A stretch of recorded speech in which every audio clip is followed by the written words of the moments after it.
Eh,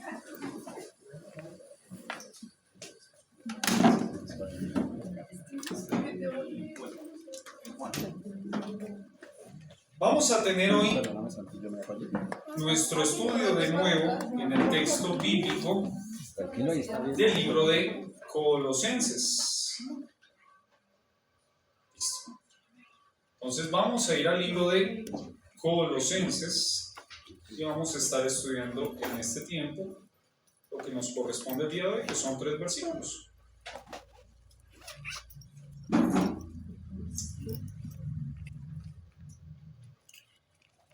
¿Listo? Mientras que ahí nos abren una presentación que van a ver ahí en la pantalla, vamos a dejar este tiempo en las manos a Dios. Dios, gracias por este día, gracias Señor por este tiempo, gracias Señor porque podemos estar aquí reunidos y poder compartir este tiempo, Señor. Rogamos, Padre, para que usted sea hablándonos a través de su palabra, que usted me ayude a ser claro, a ser sencillo pero a la vez profundo como es su palabra, que podamos llevarnos todos su palabra en nuestro corazón y también el deseo de poder practicar en nuestras vidas. En el nombre del Señor Jesús oramos. Amén. Bueno, muy bien. Vamos a empezar primero pensando en algo. La pregunta va hacia aquello que a veces nos da muy fuerte a nosotros cuando hacemos algo. Por ejemplo, si usted le pide limpiar el frente de su casa, ¿sí? Por ahí pasándose un poquito al lado del vecino o al otro lado, yo sé que mayormente nosotros lo haríamos, ¿no? Pero muchos por ahí dirían, bueno, ¿y usted qué me va a dar con eso? ¿Qué voy a ganar con eso? ¿Sí?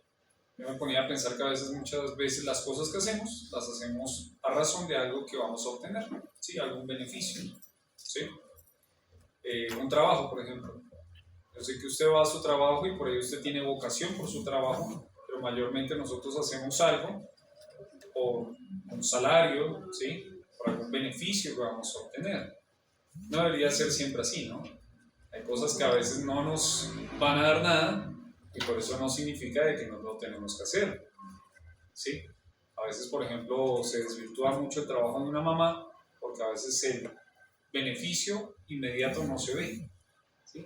Se ve por allá a futuro, en años. Y por ahí usted le tocó estar llevando a un bebé en su pancita y después de cuántos años usted va a ver por ahí un resultado, un beneficio de eso, ¿sí? Quién sabe, puede ser que sea poco, puede ser que sea mucho, pero a veces hay cosas que uno dice, pues la verdad depende del beneficio. Yo justo les compartía algo el día domingo que a veces la gente no quiere tener hijos, ¿sí? Ese era un estudio que yo tenía para darles, pero la idea era porque pierden más que ganan. Entonces dejan de tener hijos porque dicen que va a ser algo que no es provechoso, ¿sí? Entonces, pues hoy quisiéramos iniciar pensando en esto, pero sobre todo pensando en qué beneficio me trae si yo llego a Cristo. Acá, qué pena que yo estoy tapando, lo dice las bendiciones que llegan cuando Cristo llega a tu vida. ¿Qué bendiciones llegan cuando Cristo llega a la vida? Mire que hay gente que diría sin problemas que muchas, pero hay otros que no dirían lo mismo. ¿Por qué? Porque cuando llegan a Cristo pierden por ahí su familia, pierden su trabajo, pierden su estatus social, ¿sí? Hay muchas cosas que hay personas que cuando llegan a Cristo, en vez de un beneficio visible, se ve su problema. Y ahí es donde uno dice, ¿será bueno entonces conocer a Cristo? Está muy arriba. Está muy alto el volumen. ¿Será bueno que yo conozca a Cristo? Y yo le puedo decir que sí, claro que sí. Y en la Biblia nos va a afirmar esto. Entonces vamos a ir al libro de Colosenses. Tenemos 3 versículos para leer el día de hoy allí. Colosenses 2, del 13 al 15. Colosenses 2, del 13 al 15. Como son poquitos, vamos a leerlo todos juntos. ¿Listo? Dice: Y a vosotros, estando muertos en pecados y en la incircuncisión de vuestra carne, os dio vida juntamente con él, perdonándoos todos los pecados, anulando el acta de los decretos que había contra nosotros, que nos era contraria, quitándola de medio y clavándola en la cruz, y despojando a los principados y a las potestades, los exhibió públicamente, triunfando sobre ellos en la cruz. Hasta ahí la palabra de Dios hoy día. Hoy vamos a ver un poco de las bendiciones que llegan cuando Cristo llega. Vamos a dar algunos datos, van a aparecer, si me ayudan por favor. ¿A quién se escribe esta carta? A la iglesia que está, buenas noches, a la iglesia que está en Colosas, ¿sí? A la iglesia que está en Colosas. ¿Colosas qué es? Un lugar. Es una ciudad, incluso por ahí a veces podemos encontrar algo de esa ciudad en estos tiempos. Si usted coloca por ahí en Google Maps, capaz que por ahí le aparezca una ciudad en esos lugares cerca de lo que era Grecia, que dice ahí Colosas, ¿sí? Era una ciudad. Esta ciudad, mayormente, ¿qué población tenía? Colosenses. ¿De creyentes o de no creyentes? Ok. Vamos a hacer solo dos para que no se me pierdan. ¿Judíos o gentiles? Gentiles. Era una ciudad que era de gentiles. ¿Qué es un gentil? Un gentil es uno que no es judío. ¿Sí? O sea, ¿usted es judío? Sí. No, yo soy muy gentil. No. Yo soy muy gentil. Somos gentiles. Nosotros somos gentiles. Si usted fuera judío, pues entonces no sería un gentil. ¿Sí? Esa es la idea. La iglesia de Colosas, era atacada con varias cosas. Entre otras cosas habíamos hablado del gnosticismo, que era una filosofía que hablaba acerca de que, por ejemplo, yo le dije varias cosas hace 2 semanas, que por ejemplo ellos hablan de que Dios no puede tener nada que ver con la materia, porque la materia es mala. Entonces, ¿qué hizo? Él mandó a ángeles para que hicieran el mundo, pero él mismo no puede tener nada de contacto con la materia. Ellos decían eso. Ellos decían entonces que Cristo no era Dios. ¿Por qué? Porque tomó una forma humana y Dios no se junta con la materia. Entonces empezaban a tener unas cosas, maneras de pensar muy equivocadas, mentiras, y esto empezó a crecer y atacaba mayormente a la persona del Señor Jesús. Entonces todo esto tiene que ver con la iglesia de Colosas, y si usted lee en los versículos anteriores a este que leímos, encontramos beneficios que llegaron a la iglesia cuando Cristo llegó a la iglesia, ¿sí? Pero hoy vamos a ver solo desde el 13 hasta el 15. Entonces vamos a empezar con la primera. Ahí ustedes ven una imagen. ¿Qué se imaginan con esa imagen? Ok, es un muerto que está saliendo de una tumba. ¿Sí? Está resucitando. Es Lázaro, en este caso. Si ustedes se acuerdan, un hombre que tenía 2 hermanas, se llamaban Marta y María, y ellas estaban llorando porque su hermano había muerto hace 4 días, y llamaron al Señor y el Señor no había llegado, y el Señor lloró y llega y ahora le dice a María, a María le dice, ¿crees que tu hermano puede resucitar? Sí, Señor, yo creo. ¿Sí? Y el Señor llega y le dice un versículo que usted por ahí se acuerda, dice, yo soy la resurrección y la vida, el que cree en mí aunque esté muerto, vivirá. Y oh sorpresa, este muerto revivió. ¿Y por qué leemos esto? Porque miren lo que dice el versículo 13. Vamos a seguir con la siguiente diapositiva. Dice, y a vosotros, estando muertos en pecados y en la incircuncisión de vuestra carne, os dio vida juntamente con él, perdonándoos, ¿cuántos? Todos los pecados. ¿Qué es lo raro de este texto? Que le está diciendo a gente viva que antes estaba muerta. ¿Sí? Eso, la verdad, es difícil de entender. Mayormente uno le escribe a vivos, que han estado vivos, ¿sí? Que nacieron. pero no a personas que uno le diga, oiga, ¿se acuerda cuando usted estaba muerto? Eso no tiene mucho sentido, ¿no? Pero acá dice eso. Dice que Pablo le escribe a una iglesia y le dice, ustedes estaban muertos. ¿Cómo así?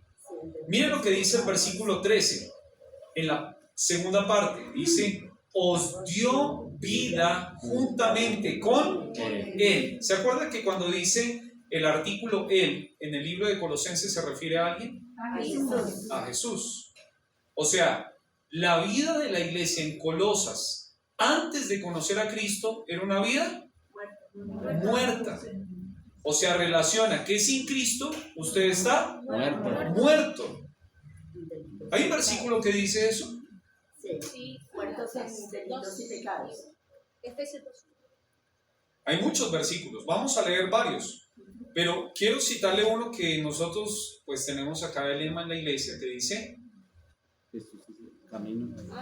Jesús es el camino, la verdad y la vida. Frene ahí. Si ahí dice que Jesús es la vida, y si usted no tiene a Cristo, entonces ¿qué no tendría? Vida, por lo tanto está muerto. O sea, una vida sin Cristo es una vida que está muerta. ¿Sí se da cuenta? Es lo mismo que está diciendo ahí. Ustedes sin Cristo estaban muertos. Pero miren lo que dice ahorita mi esposa, citó algo que está en Efesios. Efesios 2.1. Vamos a Efesios, unas hojitas hacia atrás. Efesios 2.1 dice la escritura: y Él os dio vida a vosotros cuando estabais muertos en vuestros delitos y pecados. Relaciona ahora a la iglesia de, ya no está en Colosas, está en Éfeso. Le dice, ustedes de la iglesia de Éfeso antes estaban muertos. ¿Muertos en qué? En delitos y pecados. Ahora también mire que relaciona que cuando una persona está muerta se le relaciona con delitos, con pecados. Eso mismo decía en Colosenses. Y mire el versículo 5, Efesios 2.5. Aún estando nosotros muertos en pecados, nos dio vida juntamente con Cristo. Por gracia sois salvos. Eso quiere decir que una persona sin Cristo está muerta y mayormente se le relaciona con pecados. Y vamos a ver un poquito más de esto. Vamos a ir sumando cosas, ¿no? Primera de Corintios capítulo 6, versículos del 9 al 11, unas hojitas más para atrás.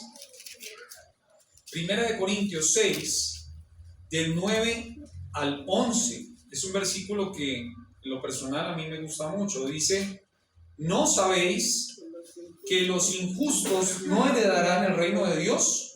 No erréis, ni los fornicarios, ni los idólatras, ni los adúlteros, ni los afeminados, ni los que se echan con varones, ni los ladrones, ni los avaros, ni los borrachos, ni los maldicientes, ni los estafadores heredarán el reino de Dios. Y esto erais algunos, mas ya habéis sido lavados, ya habéis sido santificados, ya habéis sido justificados en el nombre del Señor Jesús y por el Espíritu de nuestro Dios. Mire que este pasaje nos dice ya no solo que estaban muertos en pecados, sino que nos dice una lista de pecados. Varios pecados. Ahí no están todos, hay varios. Pero me llama la atención que en el versículo 11 dice: y esto erais. Eso quiere decir que muchas veces el pecado llega a definir a una persona. ¿Sí? Es triste esto, pero la verdad es que, por ejemplo, vemos a Mateo. ¿Se acuerda de Mateo? Mateo era un publicano. ¿Se le relacionaba con qué? Con el cobrador de impuestos. Ese es un ladrón. No le decían mucho publicano a los judíos, le decían ladrón. Llega y usted ve a un Pedro. Pedro llega y cuando está allí el Señor siendo llevado a ser encarcelado, dice que el Señor le dijo: Pedro, antes que el gallo cante, Me me negarás 3 veces. Y uno casi siempre lo relaciona, si solo miras ese momento con: tú lo negaste, Pedro. ¿Te acuerdas? ¿Te acuerdas, Pedro? Hay uno más evidente, ¿se acuerda de Judas? Judas, ¿el qué? El que traicionó. Traicionó. Miren que en las listas que se da de los discípulos casi siempre dice Judas Iscariote, ¿el qué? lo traicionó. El que le traicionó. Se le relacionaba a la persona con el pecado. La verdad es que el Señor nunca quiso eso, porque nosotros somos hechos a imagen y semejanza de Dios, y nuestro Dios es santo. Pero cuando usted vive una vida en pecado, muchas veces el pecado hace que usted lo defina eso. No está bien. Pero cuando Cristo llega a la vida, ¿sabe qué pasa? Esto erais, mas ya habéis sido lavados. O sea, aquel que dijo, por ejemplo, ¿usted es un ladrón? Usted puede decirle: sí, mire, yo era un ladrón, pero ya no lo soy. ¿Por qué? Porque Cristo me lavó. Yo era antes un fornicario, ¿sí? Pero ya no lo soy. Porque Cristo me santificó, me justificó. Y yo le quiero animar hoy a que usted vea que cuando usted llega a Cristo, es una bendición, porque Cristo le cambia de muerte a vida. Entendemos que cuando una persona no arregla sus problemas de pecado en esta vida, según Apocalipsis 20, 14 y 15, dice que la segunda muerte va a llegar. Dice que la muerte, la segunda muerte estaba allí, y el que no se halló inscrito en el libro de la vida fue lanzado al lago de fuego. Algo que también llama la atención en este texto es que dice: y en la incircuncisión de vuestra carne. Qué palabra rara, ¿no? ¿Tú has escuchado esa palabra, Santi? ¿Sí? ¿No? Más o menos. La palabra circuncisión tiene que ver con una marca que se hacía en los niños, varones, cortándoles el prepucio, ¿sí? Esto marcaba de que ellos eran un pueblo apartado, ¿sí? Escogido. Cuando uno decía un incircunciso, era aquel que no tenía esta marca. Mayormente los marcados eran ¿de qué pueblo? Judíos. Ese es un judío. ¿Por qué? Porque está circuncidado. Ahora en este tiempo mucha gente se circuncida, y no es precisamente que sea judío o que sea un pueblo de Dios, ¿sí? Eso es algo que también debemos tener en cuenta. En Romanos 2 dice que la circuncisión hecha en la carne ahora ya no tiene efecto, ¿sí? No es lo mismo. Pero ¿cuál es la idea? La idea es que en este pasaje se nos habla a una iglesia que es judía o gentil. Gentil. Entonces mayormente ¿qué hay? ¿Gente circuncidada o gente incircuncisa? Incircuncisa. ¿Y los incircuncisos eran un pueblo apartado para Dios o eran un pueblo metido en el mundo? Entonces les dice aparte: ustedes, hermanos de Colosas, ¿se acuerdan cuando estaban metidos en el mundo? Cuando eran un pueblo que no estaba separado para Dios. Pero llega y dice que el Señor puede cambiar esto. El pasado de la iglesia de Colosas era difícil, posiblemente como el suyo o como el mío. ¿Y será que se puede cambiar esto? Sí. ¿Cómo? La respuesta es Cristo. ¿Por qué? Porque Él nos da vida. ¿Y porque Él nos perdona todos los pecados? Qué bendición entonces es que Cristo llegue a la vida, ¿no? Entonces vamos con el primero. Segundo, vamos a ver ahora una imagen allí en la pantalla, que es una cruz que tiene ahí algo clavado. ¿Sí ven? Una cruz con algo clavado. ¿Qué será? Mire lo que dice el versículo 14. Anulando el acta de los decretos que había contra nosotros, que nos era contraria, quitándola de en medio y clavándola en la cruz. Vamos a ver una segunda bendición, un segundo beneficio que llega a la vida. ¿Qué será esto? Primero nos dijo que estábamos muertos. Le dice a la iglesia de Colosas, ustedes estaban muertos, pero ahora les dice algo más. Ustedes eran deudores. Qué feo es tener deudas, ¿no? Que le estén llamando a la casa, oiga, ¿cuándo va a pagar? Sí, es horrible. No sé si usted está en una situación así, pero eso es algo que no se le desea a nadie. El tener deudas es algo que estresa el corazón, que por ahí incluso daña la salud. Es algo que no quiere Dios en nuestra vida. Él no quiere que ninguno de nosotros tenga deudas.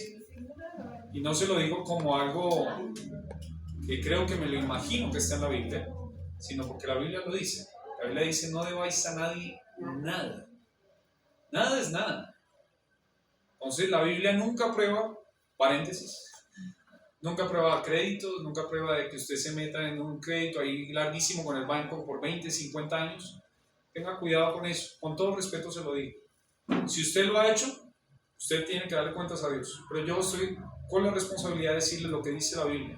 Tengo cuidado porque las deudas no son de Dios. No son de Dios.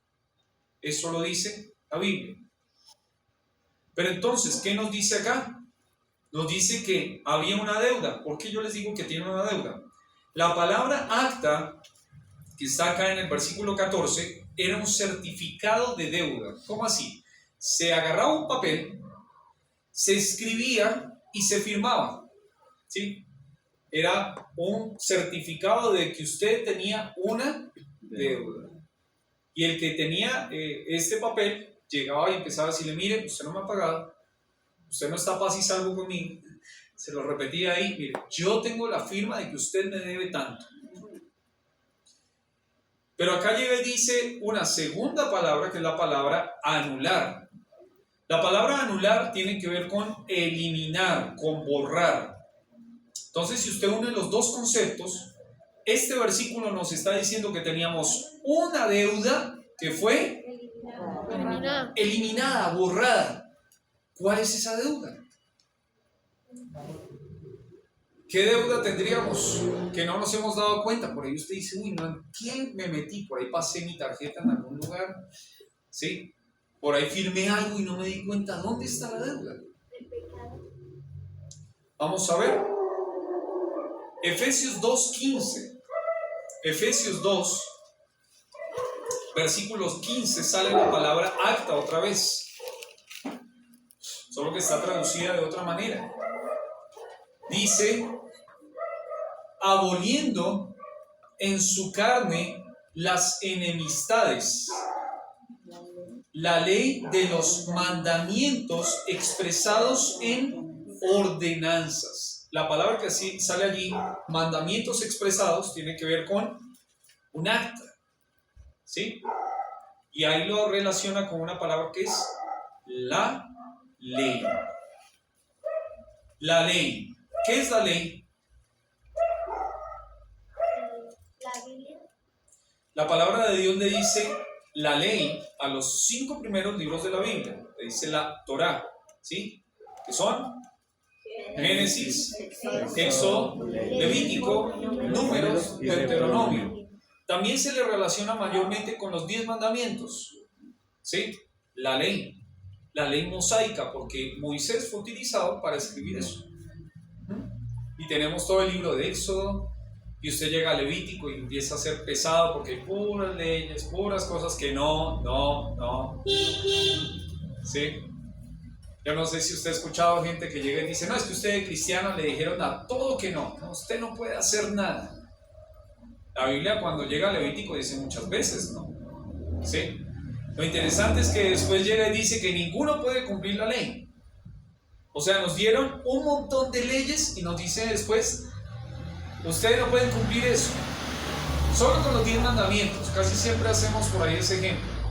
¿Cuáles son los 10 mandamientos? No mentirás, no matarás, no cometerás adulterio, no robarás, por ahí dijeron, no codiciarás, honrarás a padre y madre, acuérdate del día de reposo, No usar su santo nombre en Ese es vano. más o menos porque de amar a Dios tiene que ver con dos, mayormente, ¿no? Hay muchos, pero tiene que ver con no tener ídolos y no adorarlos. Esos son los dos primeros. Ni ¿Sí? usar su santo nombre en vano. No usar su nombre en vano, ¿sí? Y no cometerás adulterio. Entonces tenemos ahí 10. Ahora, si usted a la luz de esos 10 lo examinaran hoy día, ¿cuántos de esos usted ha incumplido?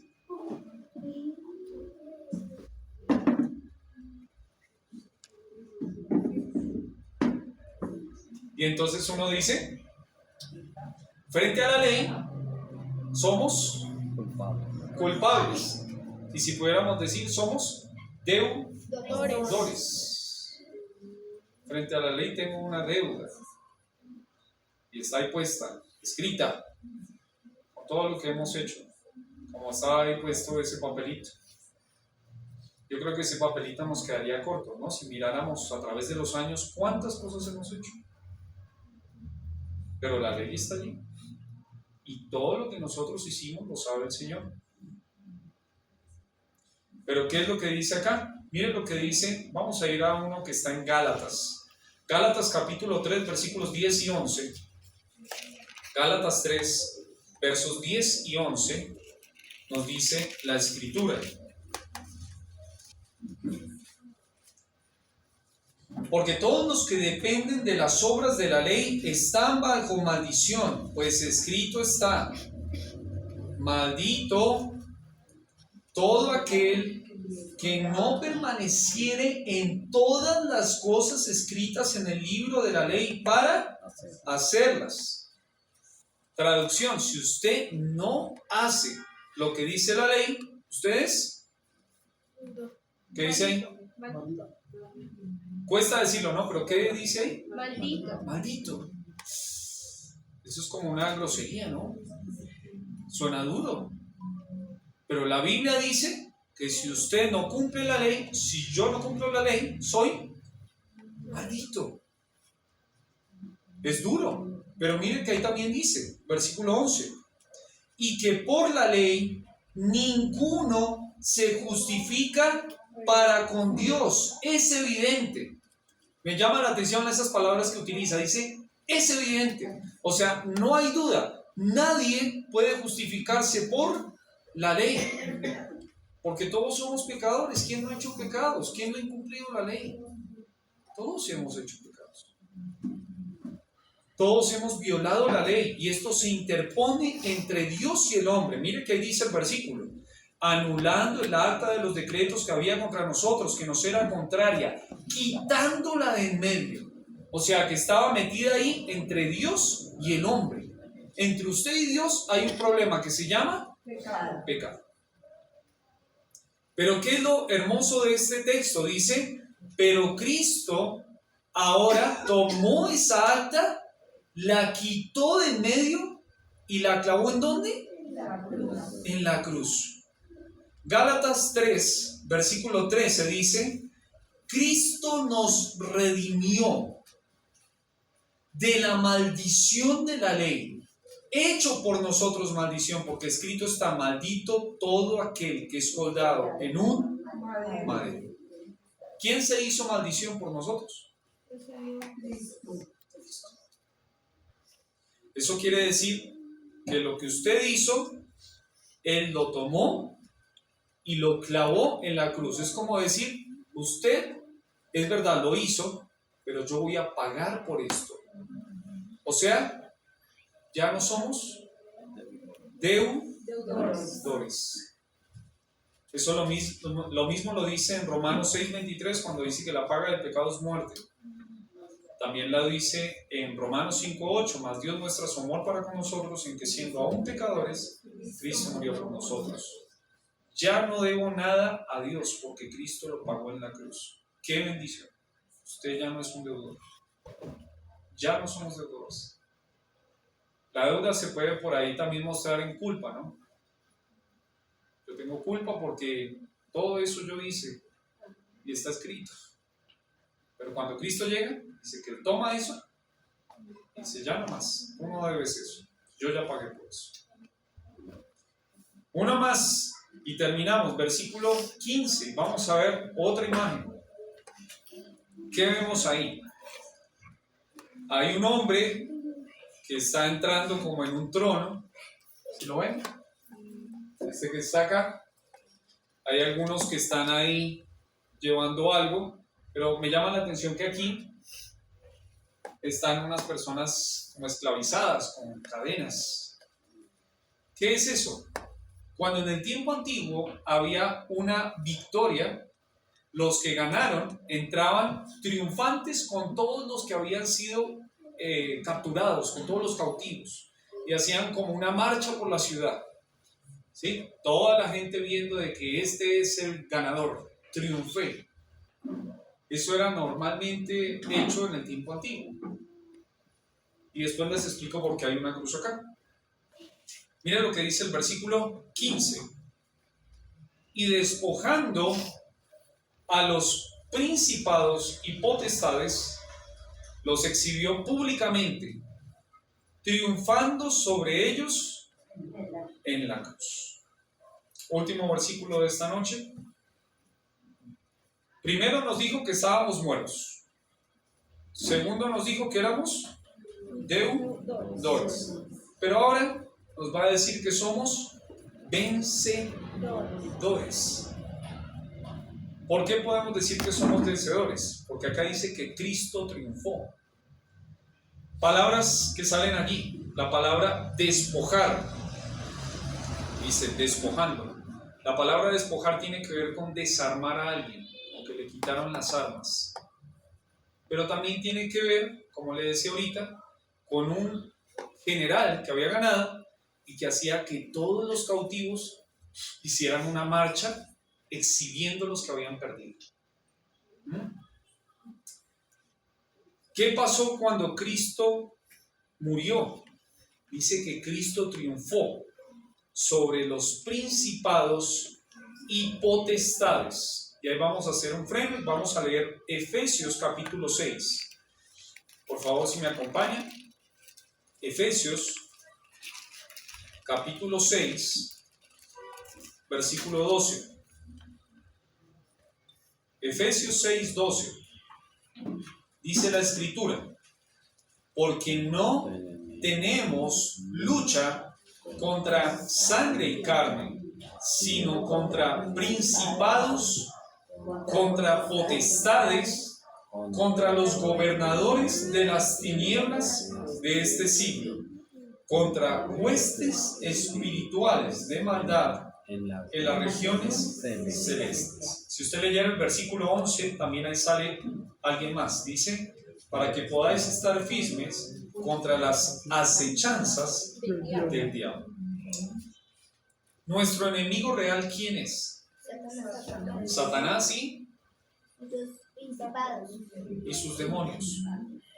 Satanás y sus demonios son nuestros enemigos. Ahí llega y dice una aclaración, ¿no? No es carne y sangre. O sea, no tiene que ver con personas. Su vecino puede caerle mal, pero él no es el enemigo. Su suegra, su suegro, ellos no son los enemigos. El enemigo es el diablo y sus demonios. Ese es el enemigo. Y ahí llega y dice que Cristo, al llegar ahora a la cruz, dice que triunfó y exhibió públicamente a los principados y potestades. Eso quiere decir que ganó ¿sobre quién?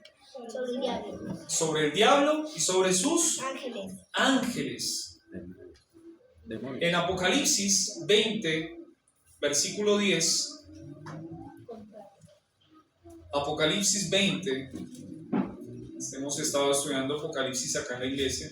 Versículo 10 dice: y el diablo que los engañaba fue lanzado en el lago de fuego y azufre, donde estaban la bestia y el falso profeta, y serán atormentados día y noche por los siglos de los siglos.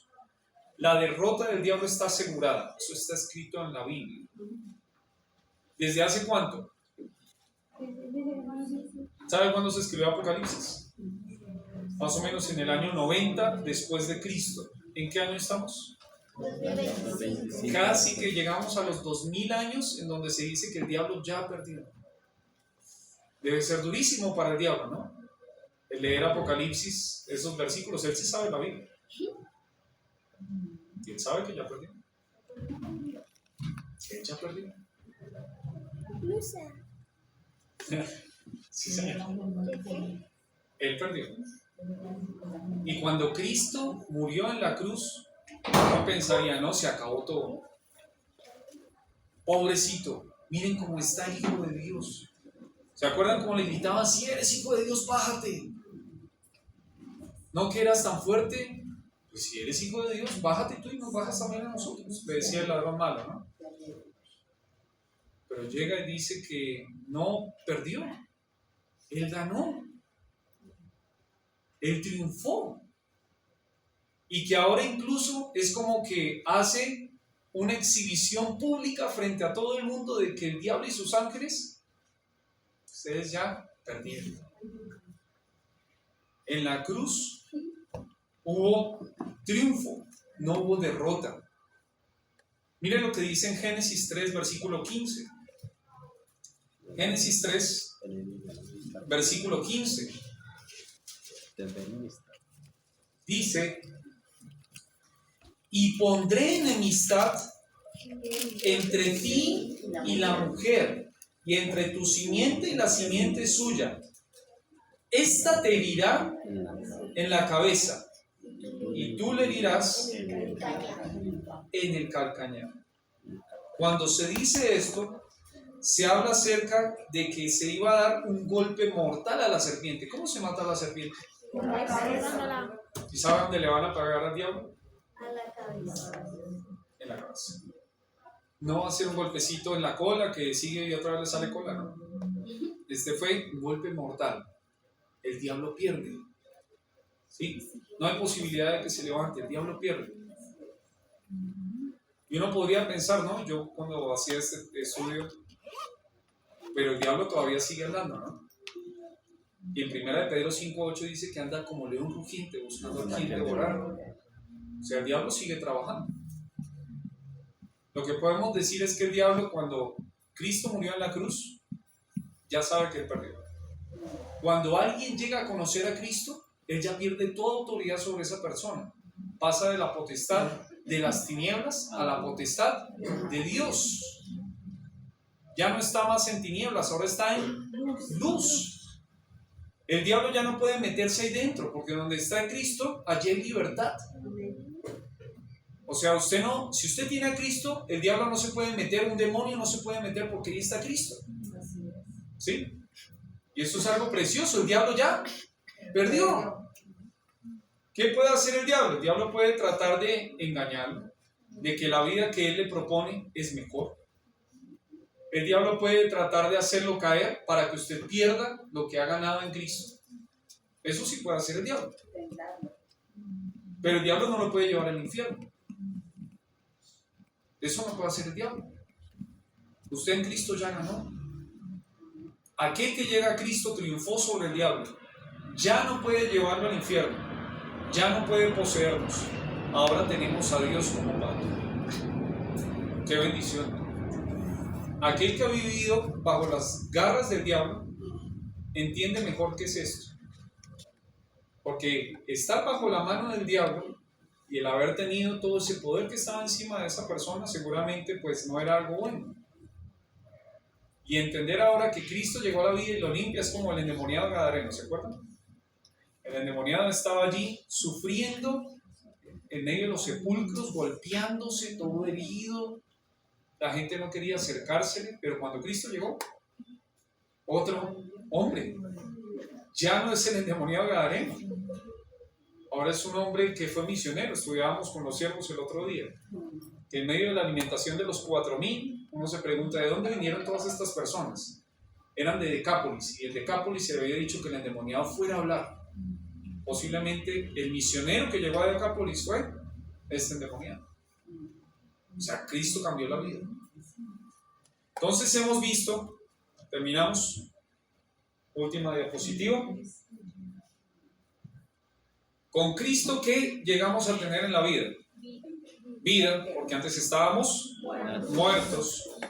Con Cristo somos, No somos deudores. en este caso, no somos deudores, ya no somos deudores, ahora tenemos todo pagado, y en Cristo ahora usted es un vencedor, porque Él triunfó en la cruz. La cruz no es una marca de derrota, es una marca de victoria. Entonces vamos a terminar. Vamos a dejar este tiempo en las manos del Señor. Señor mi Dios, gracias por este tiempo, gracias Señor por la bendición que es poder estudiar su palabra y darnos cuenta de que hay tantas bendiciones que a veces no nos damos cuenta. Entendemos que hay mucha gente que sufre por causa del nombre de Cristo. Sufre desprecio, sufre pérdidas, pero también entendemos que en Cristo llegaron todas las bendiciones, todo lo que necesitamos. Yo pensaba ahorita cuando estudiaba este pasaje que cuando usted habla de vida y hay personas que están viviendo tan mal,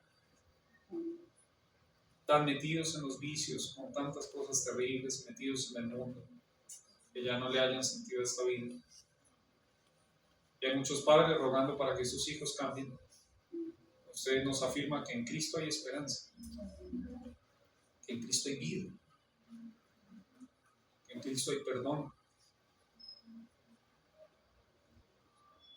Para muchos que andan viviendo bajo la culpa del pecado, de todas las cosas que han hecho, se sienten deudores, usted dice que usted cancela esa deuda, que ahora somos perdonados. Como dijo usted ahí en la cruz, consumado es, ya no se debe más.